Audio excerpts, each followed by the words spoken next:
Programang ito ay hatid sa inyo ng Air 21. Sagot ko, padala mo.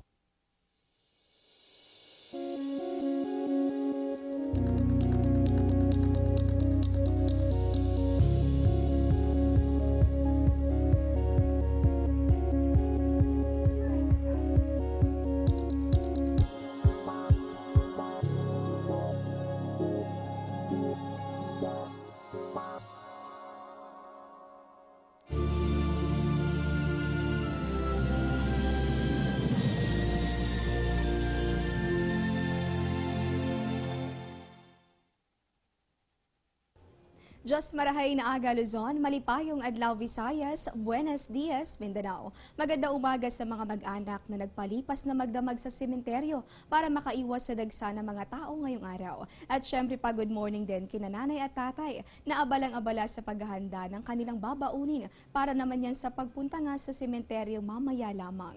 Kasabay nga ng undas ngayong araw ay ginugunita natin ang mga yumaong mahal sa buhay. Naway matapos man ang araw na ito ay wag po sanang mawala sa atin ang pagbibigay galang sa alaala ng mga taong namayapa na. At lagi po nawa nating tandaan na ang kani-kanila mga iniwang aral dito sa ating mga buhay. Ika nga sa kasabihan, the life of the dead is placed in the memory of the living. At kung kabilang ka sa milyong-milyong pupunta sa mga libingan ngayong araw, mahalaga pong handa kayo sa magiging lagay ng panahon. Kaya naman tutok lang dito sa amin at sagot na po namin ang weather updates.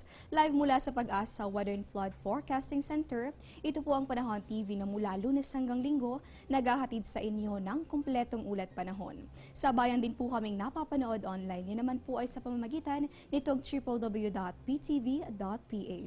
Ang muli ninyong makakasama at maghahatid ng mga dapat ninyong malaman sa lagay ng panahon ngayong first day of the month, November 1, 2016. Ako po si Desiree Jonio.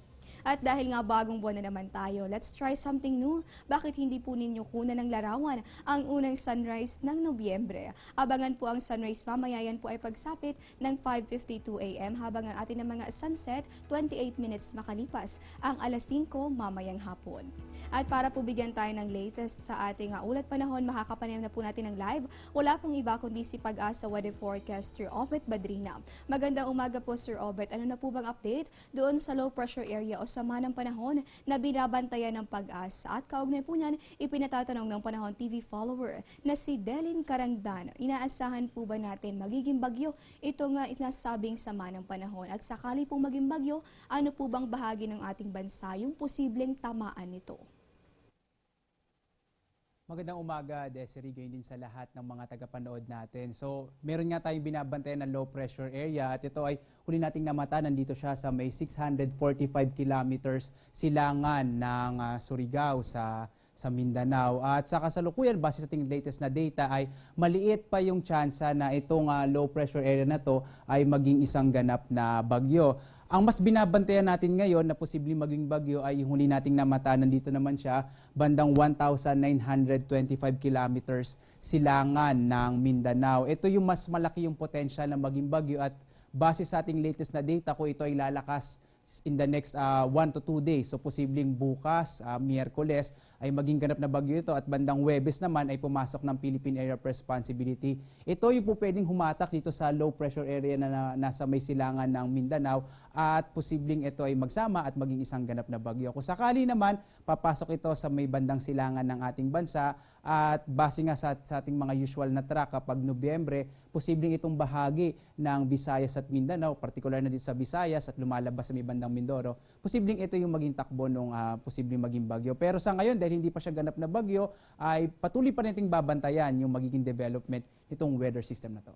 Nako Delin, dalawang sama ng panahon pala ang binabantayan ng Pag-asa sa ngayon. Yung isa may chance sa maging bagyo, kaya naman tutok lamang sa mga updates ng Pag-asa kaugnay niyan. Yung natanong mo naman kung anong bahagi ng bansa yung posibleng daanan ng nasabi nga sama ng panahon, ayon nga kay Pag-asa Weather Forecaster Obet Badrina, maari yan sa may Visayas o kaya naman ay sa Mindanao, kaya naman manatili ka nakatutok sa mga updates ng Pag-asa kaugnay niyan. Ito naman po Sir Obet, dahil nga isang panibagong buwan ang nagsisimula, ano po ba yung ating mga inaasahang weather systems at kaugnay po niyan, ilang bagyo po ba yung posibleng pumasok o mabuo dito sa Philippine boundary kapag ganitong bahagi ng taon?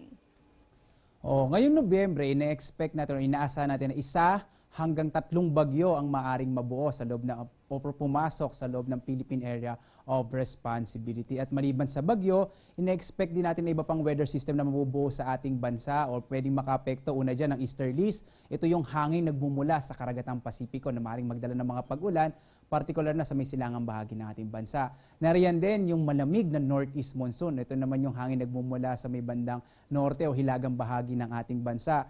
At madalas din natin marinig ngayon yung Intertropical Convergence Zone. Ito yung pagsasalubong ng hangin mula sa Hilaga at Katimugang Hating Lobo. Ayan, nagdadala rin niya ng mga pag-ulan, particular na sa bahagi ng Mindanao during this time.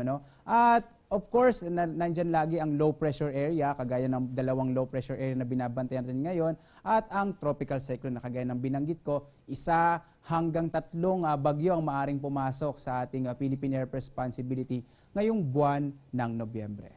Ulitin lamang po natin, ito yung magandang balita, no? Dahil nga inaabangan natin itong pag-iral ng hanging amihan. Nabanggit nga ni Pag-asa Weather Forecaster Obet Badrina na ngayong bahagi ng taon, partikular na ngayong Nobyembre, inaasahan naman palang magsisimula na ito. Pero paghandaan po natin yung 1 hanggang 3 bagyo na maaaring pumasok o mabuo dito sa Philippine Area of Responsibility kapag ganitong bahagi ng taon. Ito naman po, Sir Obet, dahil nga inaasahan nating dadagsain yung mga sementeryo sa iba't ibang panig nitong Pilipinas. Ano po ba yung inaasahan magiging lagay ng panahon sa mga susunod na oras?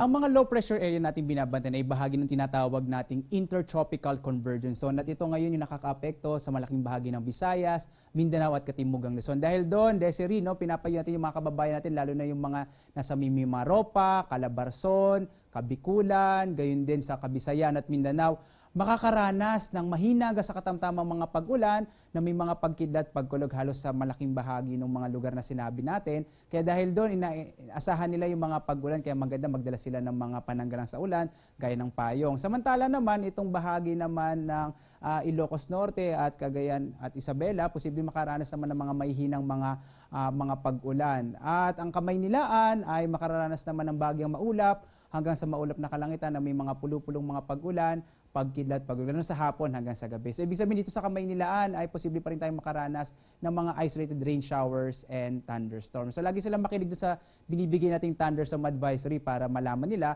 kung saang lugar maaaring magkaroon ng mga pag-ulan. Alright, sa mga dadayo nga po sa iba't ibang mga sementeryo dito sa atin sa Pilipinas, huwag pong kalilimutan magdala ng panangga. Yan po ay sa tsansa ng mga pag-ulan o kaya naman ay sa mainit na panahon. Ito naman po, Sir Obet, panghuling katanungan na lamang po para po sa mga ngayong araw pa lamang uuwi na dito na sa Kamaynilaan, ano po ba inaasahan magiging lagay ng karagatan sa mga susunod na oras? Desiree, nakataas pa rin itong gale warning dito sa malaking bahagi ng Hilagang Luzon. Yung mga baybayin dito sa Hilagang Luzon ay patuloy na makararanas ng mga malalakas na hangin. Kaya doon sa lugar na yun, ating pinapayuhan ng ating mga kababayan, lalo na yung mga malitas sa sakyang pandagat, na huwag munang pumalaot sapagkat magiging napakalakas ng alon ng karagatan. Samantala, sa ibang bahagi nating bansa, ay ligtas naman pumalaot dahil hindi naman din ganong kalakas yung mga hangin at mga pag-alon ng karagatan. At nakapanayan po natin ng live, wala pong iba kundi si Pag-asa Weather Forecaster Obet Badrina. Maraming salamat po, Sir Obet, sa inyong mga ibinahaging kaalaman at mga paalala sa amin ngayong umaga. Simula pa lamang po yan, magbabalik pa ang Panahon TV.